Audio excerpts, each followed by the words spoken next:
Madame, Monsieur, bonsoir. Bienvenue dans ce journal, une édition consacrée au Covid-19. Les 39 chefs de canton du V-Baoulé reçoivent le soutien du président de la République, Alassane Ouattara, fait don de vivres et non-vivres, des tonnes de riz et du matériel d'hygiène à l'ensemble du royaume baoulé. C'était à Sakassou en présence de la reine Akwaboni II. C'est le président du Sénat, Jean Oussou Kwadjo, qui a remis ce soutien du chef de l'État. La Côte d'Ivoire continue la lutte contre le Covid-19. Le pays enregistre 34 nouveaux cas de maladie à coronavirus. Le nombre total passe donc à 1111, dont 449 guéris et 14 décès. Les autorités sanitaires ont fait le point ce samedi. Les populations invitées à la vigilance et au respect des mesures. Puis le guide suprême de la communauté musulmane exhorte les fidèles à s'adapter au contexte de crise sanitaire. Depuis hier, les musulmans ont entamé le mois de jeûne. Cheikh Boakari Fofana invite au respect des mesures de lutte contre cette pandémie. Bienvenue dans ce 23h. Le monde est toujours plongé dans la lutte contre le Covid-19. On fait le tour de l'actualité sur la pandémie.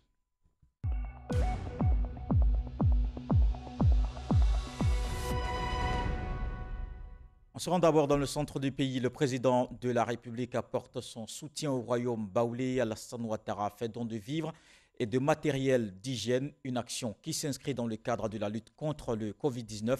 C'est le président du Sénat, Jean Oussou Kwadjo, qui a remis le don. C'était hier en présence de la reine des Baoulés, Akwaboni II. Charles Tatou. Des vivres et du matériel d'hygiène.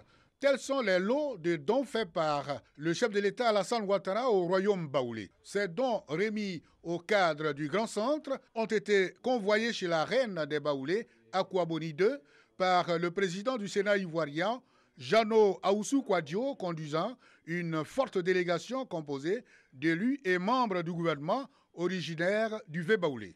En plus des vivres et non-vivres, le chef de l'État a également offert la somme de 2 millions de francs CFA au chef canton du royaume baoulé.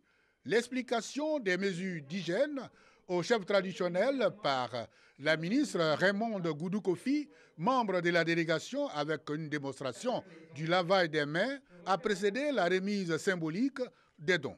Pour le président du Sénat ivoirien, ce geste de solidarité du chef de l'État s'inscrit dans le cadre de la lutte contre le Covid-19. En tout cas, nous le remercions très sincèrement le président de la République et le Premier ministre Amadou Bon, ainsi que tout son gouvernement. Ce qu'il faut retenir, c'est un don du cœur. Cette symbolique, nous voulons dire merci au président de la République pour cet acte de générosité, mais surtout de solidarité. Regardez, les enfants, les fils de cette région ont déjà fait des dons individuellement pour soulager et accompagner les parents. Mais le don du président de la République vient couronner l'ensemble de tous les dons qui ont été faits. Les dons de vivres comportent essentiellement des sacs de riz estimés à 30 tonnes. Vous le disiez à l'instant, la Côte d'Ivoire enregistre 34 nouveaux cas de maladie à coronavirus, Covid-19. Le nombre total passe donc à 1111, donc 449 guéris et 14 décès. Les autorités sanitaires ont fait le point ce samedi. Le directeur général de la santé, le professeur Mamadou Samba, appelle à continuer de respecter les mesures barrières. Je vous propose de l'écouter. Le ministère de la Santé et de l'Hygiène publique a enregistré ce jour, samedi 25 avril 2020, 34 nouveaux cas de Covid-19 sur 302 échantillons prélevés, 30 guéris et 0 décès. À ce jour, la Côte d'Ivoire compte donc 1111 cas confirmés, dont 449 personnes guéries et 14 décès. Le nombre total d'échantillons à la date du 25 avril 2020 est de 7732. Face au nombre croissant des cas enregistrés dans le pays, qui est dû à notre stratégie de dépistage, le ministère de la Santé et de l'Hygiène publique rappelle à la population l'importance du respect des mesures barrières mises en place par le gouvernement. Le ministère de la Santé et de l'Hygiène publique constate une baisse de la fréquentation des structures de santé allant jusqu'à plus de 50%. Cette baisse de fréquentation est particulièrement marquée dans la ville d'Abidjan et concerne tous les services, particulièrement ceux de la vaccination et des consultations prénatales. Le ministre de la Santé et de l'Hygiène publique exhorte les populations à continuer de fréquenter nos établissements sanitaires, notamment pour la vaccination de nos enfants, pour les consultations prénatales de nos femmes et de nos sœurs et pour tous les autres problèmes de santé, afin de ne pas créer une autre crise sanitaire à la fin de la pandémie du Covid-19. Par ailleurs, devant l'apparition de signes tels que la toux, la fièvre et des difficultés respiratoires, vous êtes prié de contacter en urgence les numéros suivants, le 101, le 119, le 125 et le 143. Le gouvernement, à travers le ministère de la Santé et de l'Hygiène publique, remercie et félicite tous les acteurs de la santé pour leur engagement et leur dévouement dans la lutte contre la pandémie.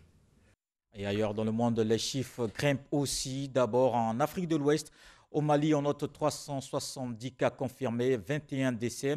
Au Sénégal, 614 cas confirmés, 7 décès. Au Bénin, il y a 54 cas confirmés, 1 décès. Il y a au total 30 865 cas confirmés, 1372 décès. Et dans le monde entier, il y a 2 921 045 cas confirmés et 202 314 décès. Ici en Côte d'Ivoire, le gouvernement fait le point quotidien sur la gestion de la pandémie. À partir de lundi, des centaines de jeunes vont sillonner les quartiers de Makori pour sensibiliser les populations sur les mesures barrières. Annonce faite par le maire Abi Raoul. C'est la deuxième commune la plus touchée après Cocody. Les autorités sanitaires et policières appellent aussi à rester prudents et vigilants. Plus de précisions avec Gabriel Zani. Un point presse délocalisé à Makori, le deuxième grand foyer du Covid-19 dans la ville d'Abidjan. Nous avions mis à votre disposition une centaine de jeunes qui, dès demain, seront dans tous les quartiers de Makori, les 12 quartiers, 13 villages, pour vous rappeler que le port de masque est obligatoire. Si vous ne voulez pas porter le masque, restez chez vous, à la maison. C'est la meilleure manière de ne pas contracter la maladie. Si vous sortez, mettez vos masques. Donc dès lundi, ne soyez pas surpris de constater devant vos portes les 150 volontaires que nous mettrons à votre disposition pour vous rappeler ces consignes. C'est une sensibilisation de proximité qui vaut son pesant d'or, en plus de l'interdiction de l'accès au marché pour les enfants et les personnes âgées et du renforcement des dispositifs de sécurité dans les commerces. À l'évidence, les populations semblent ignorer les mesures barrières rappelées à volonté par les autorités sanitaires. 73 nouveaux cas de Covid-19 enregistrés sur 584 échantillons analysés. Ces données montrent que la phase ascendante de la pandémie en Côte d'Ivoire se poursuit. Elles montrent également que le nombre de cas guéris augmente et que le taux de létalité, c'est-à-dire de décès, demeure faible, ce qui témoigne de la qualité de la prise en charge. Cependant, nous voulons relever que le pic n'est pas encore atteint. Cette augmentation de cas avec le renforcement des capacités de dépistage le démontre. La réalité de terrain sera mieux appréciée quand tout le dispositif sera opérationnel et l'objectif des 1500 tests par jour atteint. Demeurons donc en alerte, soyons vigilants et prudents. La vigilance est de mise. Abidjan est toujours l'épicentre du Covid-19. Le point global au 33e jour, interpellé, 983 au total sur le plan national. Personnes assistées, 582. Les engins mis en fourrière à ce jour, 339. Les corps enlevés pour décès naturel 100 ans, 95. Vous remarquez que malgré le nombre des interpellés qui avoisine maintenant les 1000, qui dénote donc de ce que quelques-uns de nos compatriotes n'ont pas encore compris l'intérêt que l'État a à dicter ces mesures sécuritaires barrières, il y a néanmoins les assistances qui également sont croissantes. Donc, ce qui dénote de ce que vos forces sont à votre disposition, de jour comme de nuit. Le Covid-19 n'est pas seulement contraignant pour les populations à cause du virus. Plusieurs projets connaissent de grands retards. Le recensement général de la population et de l'habitat reporté. Les assemblées annuelles de la BAD aussi reportées en août 2020. La préparation du plan national de développement ralentie. Des projets qui nécessiteront à terme des investissements colossaux. Ajouter à cela le financement des secteurs clés pour la relance économique. Le plan de riposte proposé par le gouvernement s'élève à 95,880 milliards de francs CFA pour la mobilisation des ressources et de 1700 milliards de francs CFA pour les volets économiques, sociaux et humanitaires. En termes de résultats, il est heureux de noter que la Banque africaine de développement a accepté de répondre à l'appel du gouvernement ivoirien avec un appui budgétaire en cours d'instruction à hauteur de 48 milliards de francs CFA. La Banque islamique de développement a également accepté d'accompagner le gouvernement à hauteur de 27 milliards de francs CFA pour assurer la prise en charge des soins dans les unités de soins intensifs. Le système des Nations Unies, quant à lui, apporte une réponse coordonnée à la mise en œuvre du plan de riposte en termes d'assistance technique et financière à hauteur de 12 milliards de francs CFA. Dans sa stratégie, le ministère du Plan mène aussi des études pour mesurer l'impact du Covid sur les ménages et les entreprises. 806 ménages et près de 500 entreprises ont été enquêtés. Le but, apprécier la vulnérabilité causée par la crise sanitaire.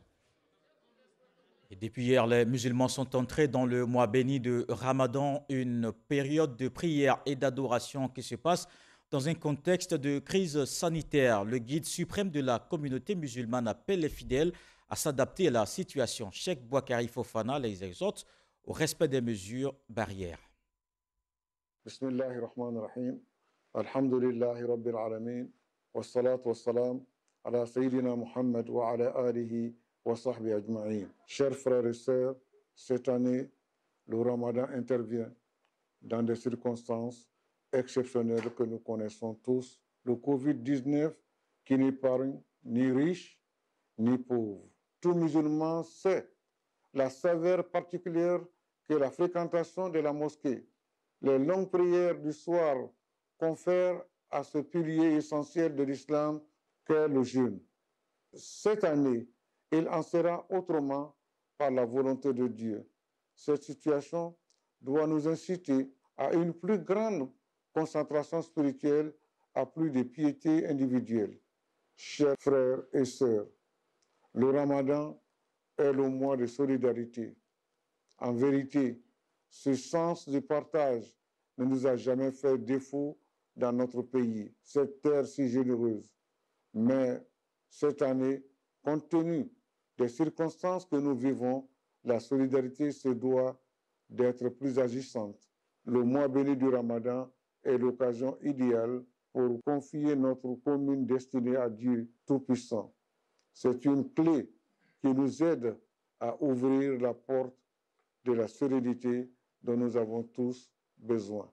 Bon mois de Ramadan, qu'Allah subhanahu wa ta'ala nous protège contre le virus. Et ce samedi, c'est le deuxième jour de jeûne. Les musulmans abordent le mois de Ramadan en s'adaptant à la crise sanitaire liée au Covid-19. Les mosquées restent fermées, une décision qui vise à protéger les populations contre la pandémie. Les fidèles font les 5 prières quotidiennes à la maison, en famille. Dans ce reportage, Moussa Konaté nous rapporte comment ce mois est vécu par la communauté musulmane. Deuxième jour du jeûne musulman ce samedi. Il est 13h. Le muezzin de cette mosquée procède à l'appel de la prière. Allahu Akbar, Allahu Akbar. Allahu Akbar, Allahu Akbar. Après cet acte, le muezzin referme la porte de la mosquée. La prière ne se fera pas dans l'enceinte de l'édifice religieux. On vient appeler chaque fois s'il est l'heure de prière, mais on ne prie pas dedans. Les imams nous ont demandé d'appeler. Si on finit, on dit Sorlou, fi bouillu, tukoum, ça veut dire que chacun n'a qu'à prier chez lui à la maison. À quelques mètres de la mosquée, nous retrouvons l'imam. C'est dans sa cour qu'il fait ses prières quotidiennes depuis l'interdiction d'ouverture des mosquées à cause du coronavirus. Depuis la fermeture de la mosquée, je suis à la maison. Toutes les 5 prières, j'ai fait ça à la maison aussi. Avec la famille, les enfants et les femmes, tout, on fait ensemble ici. Les mosquées fermées, les regroupements interdits. Conclusion, plus de prières en groupe. Une décision du COSIM. Il s'agit pour l'instance supérieure de la communauté musulmane de se conformer aux consignes sanitaires.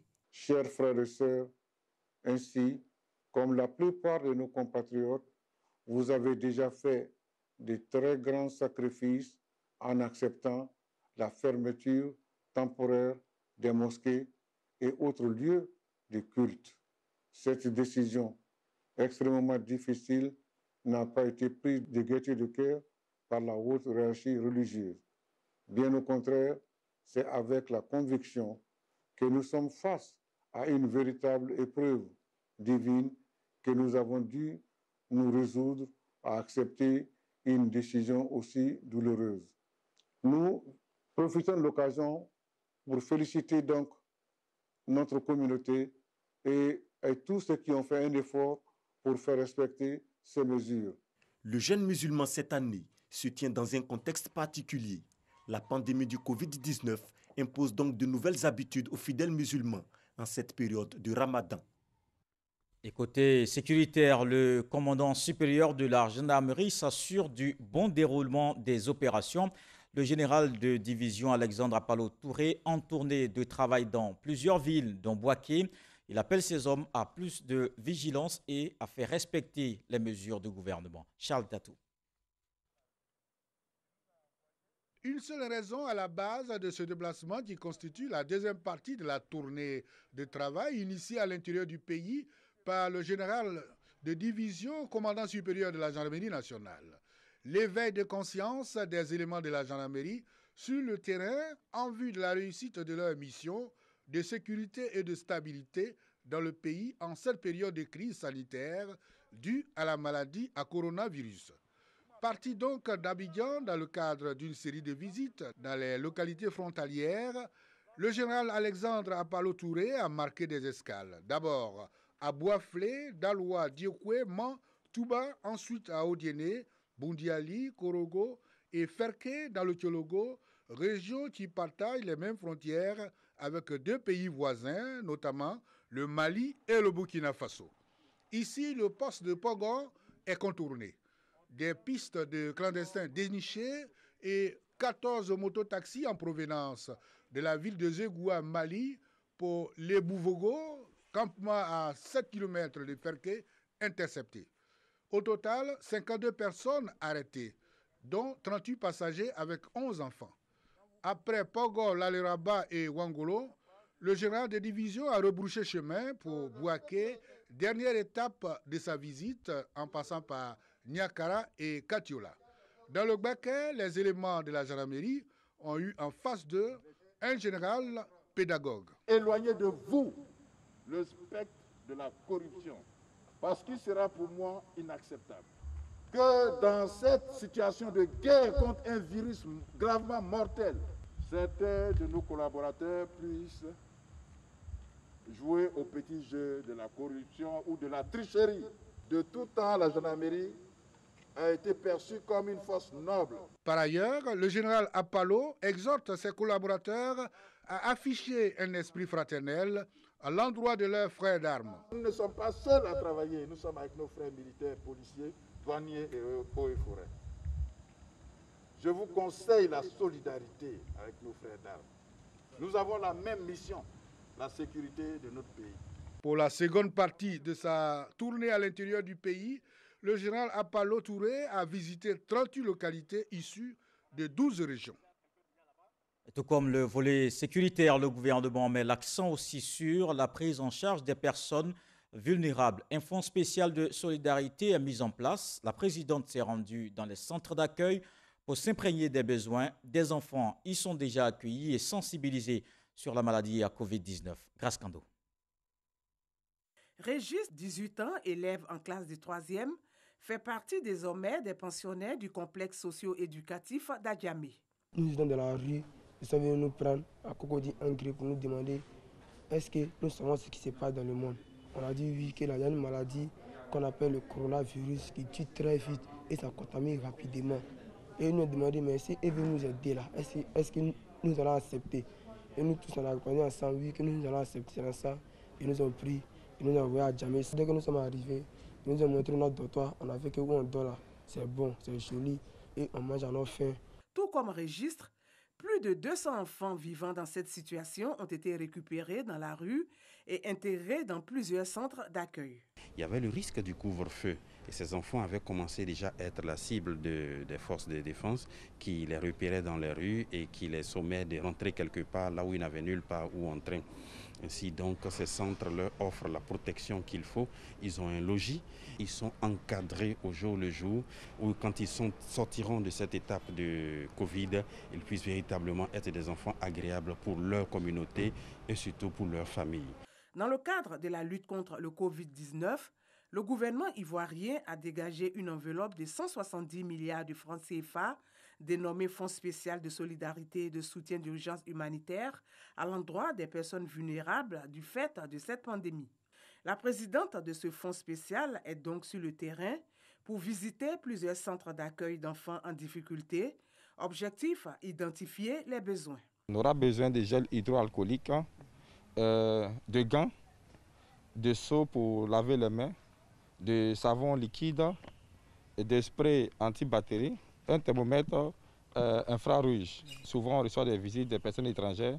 Donc, pour la sécurité des enfants, il faudrait qu'on puisse aussi détecter s'ils sont en bonne santé ou pas. Pour arriver à une gestion transparente, il était bien d'affiner nos grilles d'identification des bénéficiaires et de ciblage des besoins. Répond à ces deux soucis qui vont nous permettre à la fin d'avoir notre base de données de bénéficiaires, l'évaluation des coûts réels de leurs besoins. Le Fonds spécial de solidarité et de soutien d'urgence humanitaire a été instauré le 17 avril dernier par le ministre de l'Économie et des Finances. Un fonds spécial de solidarité pour les plus démunis. L'État vole aussi au secours des PME. 150 milliards de francs CFA est mis à leur disposition. Il va servir à faire face à l'impact du Covid-19 sur les activités. Les petites et moyennes entreprises qui ont commencé à s'inscrire. Une plateforme en ligne est ouverte. Déjà plus de 10 000 PME enregistrées. Des détails sur ce mécanisme de soutien de l'État avec Cheikh Koné. Lamine Bakayeko est chef d'entreprise. Ce matin, à l'aide d'un ordinateur et d'une connexion Internet, il procède à son inscription sur le site IPME Data, une plateforme digitale des entreprises de Côte d'Ivoire. Cette inscription est décisive pour notre jeune entrepreneur qui est sur le point de fermer boutique à raison de la maladie à coronavirus. Nous sommes en train de nous inscrire sur la plateforme pour l'enregistrement des PME en vue de bénéficier éventuellement de la subvention ou bien des conditions que l'État a prévues pour essayer de juguler les effets de Covid-19. Une subvention décrétée par l'État à travers un fonds de soutien aux PME de 150 milliards de francs CFA. Dans la petite fabrique de la mine, la moitié de son personnel est au chômage technique. Son chiffre d'affaires réduit également de moitié. Ce fonds de soutien demeure son ultime espoir. L'État et nous, c'est la même entité en fait. Je dirais le gouvernement et nous, c'est la même entité. Sauf que c'est le gouvernement qui a les leads. Donc si le gouvernement a décidé de tirer une partie de son équipe vers le haut, c'est bienvenu. On a beaucoup d'espoir. Pilotée par l'agence Côte d'Ivoire PME, cette plateforme digitale a été lancée depuis le 6 avril 2020. À ce jour, 10 042 PME ont été recensées en ligne, au nombre desquelles des très petites entreprises, des structures d'accompagnement et de financement. C'est le 14 avril dernier que Sébastien Guépier a procédé à son inscription en ligne. Aujourd'hui, ce chef d'entreprise se rend au siège de l'agence Côte d'Ivoire PME pour s'informer de la suite du processus. Je prends les informations en ce qui concerne nos inscriptions et quel est le déroulement pour pouvoir soit bénéficier d'aide financière. Cette plateforme-là a été mise à jour en faveur de la crise du Covid-19 pour être l'outil de recensement des entreprises qui sont impactées par la crise et voir la typologie de l'impact de la crise sur les activités et évidemment pouvoir les rediriger vers les mécanismes de soutien que l'État a mis en place, notamment le fonds de soutien aux PME. De façon pratique, les entreprises ont accès aux liens du IPME Data via les différents canaux de communication de l'Agence Côte d'Ivoire PME, à l'instar IPME Data, même via un smartphone. L'appui aux entreprises sélectionnées se fera par catégorie de 1 à 5 millions de francs CFA pour soutenir dans un premier temps le maintien dans l'activité économique, mais surtout les aider à payer le salaire des travailleurs. Mais qui a droit à cet appui et quelles sont les conditions et critères d'éligibilité? Le fonds de soutien vient d'être abondé de 40 milliards de francs CFA, donc il est effectif. Les ressources sont disponibles pour soutenir les PME. Pour l'instant, je ne peux pas me permettre de vous donner les critères d'éligibilité des PME puisque ces critères-là, nous avons voulu qu'ils soient validés par un cabinet et que nous soyons sûrs de répondre, donc je dirais, à un process international et un process irréprochable. Ce que je peux vous dire dans un premier temps, c'est qu'il faut d'abord être une PME qui existe. Parce qu'aujourd'hui, il y a plusieurs PME, il y a des gens qui ont des PME et qui ne se sont jamais inscrits au registre de commerce, ne se sont jamais inscrits au niveau donc, de la direction donc, des impôts et qui ne sont pas connus. En Côte d'Ivoire, 80% du tissu des entreprises est constitué des PME. Depuis la découverte du premier cas confirmé de la maladie à coronavirus, 100% des PME est impacté quand 60% est totalement sinistré. Et la lutte continue. L'inspecteur du travail de Cocody à la RTI, Kadi Yao, est venu s'imprégner des mesures de lutte contre le Covid-19 mises en place par le groupe audiovisuel, la radio-télévision ivoirienne, qui a instauré un mécanisme de travail pour s'assurer de la santé et de la sécurité du personnel. Issa Tionayeo. L'inspecteur du travail de la commune de Cocody, dans les locaux de la RTI, radio-diffusion télévision ivoirienne. Elle est venue s'imprégner du dispositif sanitaire mis en place par la RTI pour faire face à la pandémie du coronavirus. L'entrée de la RTI, l'infirmerie, des bureaux de l'administration sont visités. C'est une visite qui se termine avec beaucoup de satisfaction. Pour avoir visité d'autres entreprises, on pourrait dire que la RTI est suffisamment bien équipée. Et l'équipement, c'est une chose, mais utiliser encore ce matériel est autre chose. Et donc nous avons pu voir le croisement des deux.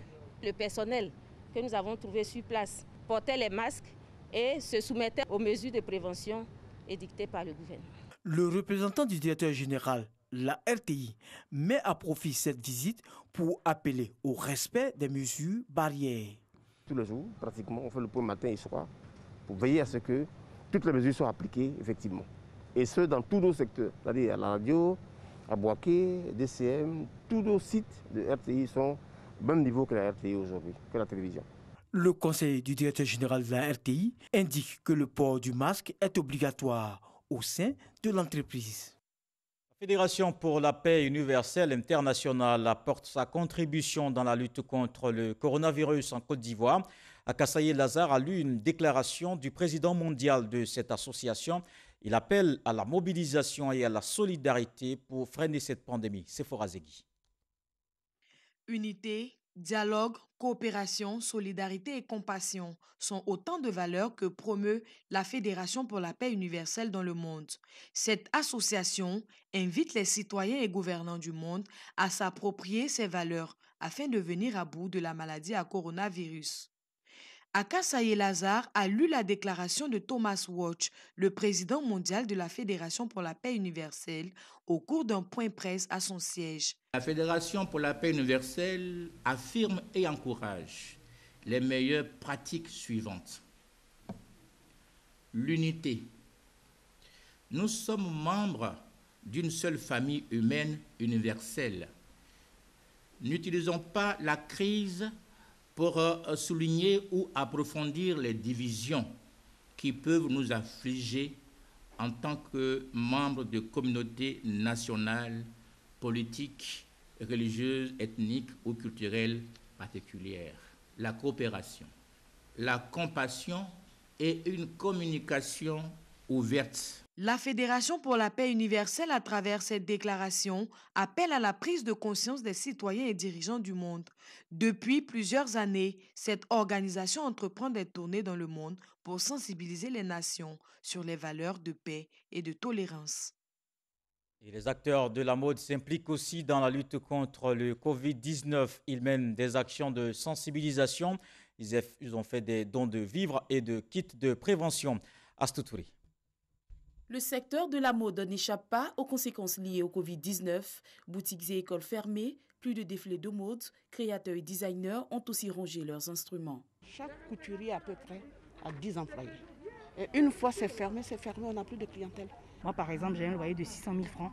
Aujourd'hui, à payer depuis 2 mois, je paye 600 000 francs, je suis à la maison. Quand ça marche, on peut avoir 4 à 5 événements par jour, mais on perd beaucoup. En vue de freiner l'évolution de la pandémie, les acteurs de la mode ne manquent pas d'initiatives. Nous avons mis en place même un site qui est alertecovid19.info pour pouvoir aider le gouvernement également à propager l'information. Pour soutenir les acteurs de la mode dans cet élan de sensibilisation et les aider à passer au mieux cette période de crise sanitaire, le ministre de la Défense, Ahmed Bakaïko, a fait des dons. Cette action s'inscrit dans le cadre du projet dénommé « Soutien aux acteurs de la mode » piloté par la promotrice de mode Fatim Sidimé. Devant les difficultés que rencontrent les différents acteurs de mode dans les différents domaines d'activité, j'ai voulu m'arrêter, penser à une action vraiment de grande portée, une action caritative vraiment aux différents domaines de la mode. Mais pour pouvoir faire ces dons, on a eu le parrainage et l'accompagnement, l'appui, le soutien du ministre d'État, ministre de la Défense, monsieur Ahmed Bakayoko, au nom de tous les acteurs de mode de Côte d'Ivoire, lui dire merci infiniment pour s'être penché sur le sort des différents acteurs de mode. Comme tous les Ivoiriens, le souhait des acteurs de la mode est que prenne fin assez vite cette pandémie dont l'impact est certain sur toutes les activités économiques. Je vous emmène à présent dans la région du Boclé où la lutte contre le Covid-19 n'arrête pas le développement. Les chantiers de bitumage et d'électrification se poursuivent à Sassandra et Fresco. Il y a 2 mois, le Premier ministre Amadou Gon Coulibaly avait lancé les travaux. Le secrétaire d'État Philippe Légré s'imprègne de leur état d'avancement. Sam Kounan. Les travaux de développement lancés par le Premier ministre Amadou Gon Coulibaly lors de sa visite de travail dans la région du Boclé en février dernier ont effectivement démarré. Les engins sont au travail, comme ici à Sassandra. Les travaux de prolongement de la voie qui part de la mairie au quartier 17 Villa, en passant par le siège du conseil régional, sont au stade de terrassement, selon le chef de projet. Nous avons commencé petit à petit, comme vous vous rendez compte sur le chantier actuellement. On a déployé tous les engins qui sont là. Nous sommes actuellement à l'étape de terrassement. On va commencer aussi la fouille pour faire la pose des caniveaux, progresser rapidement dans les travaux avant que la saison des pluies ne commence. Les poteaux électriques qui doivent servir aux travaux d'extension du réseau électrique sont arrivés. Le secrétaire d'État Philippe Légré, président du conseil régional du Boclé, et le préfet des régions Coulibaly Lamine, accompagnés des élus, sont allés faire le constat. Pour Philippe Légré, malgré le contexte de Covid-19, le Premier ministre tient ses engagements pour le bonheur des populations. Le Premier ministre Amadou Gon Coulibaly était en visite ici, il a pris des engagements. Et malheureusement, le coronavirus est arrivé et l'on a pensé que les travaux allaient s'arrêter. Mais non, le président Ouattara et le Premier ministre Amadou Gon, tenant les paroles, ont donc demandé de commencer et les travaux se poursuivent là. Voyez-vous, les voies sont dans le bitumé, vous voyez les machines. Nous venons de voir les poteaux. Il y a jusqu'à près de 2000 poteaux qui vont arriver pour couvrir toute la commune de Sassandra. À terme, ce sont 2500 poteaux électriques qui vont éclairer la commune de Sassandra. Quant au bitumage des 10 km de voirie, à Sassandra et à Fresco, les travaux vont durer 6 mois. Ce journal est terminé. Merci de l'avoir suivi. Je vous retrouve demain avec beaucoup de plaisir. La lutte contre le Covid-19 continue. Prenez soin de vous. Bonsoir.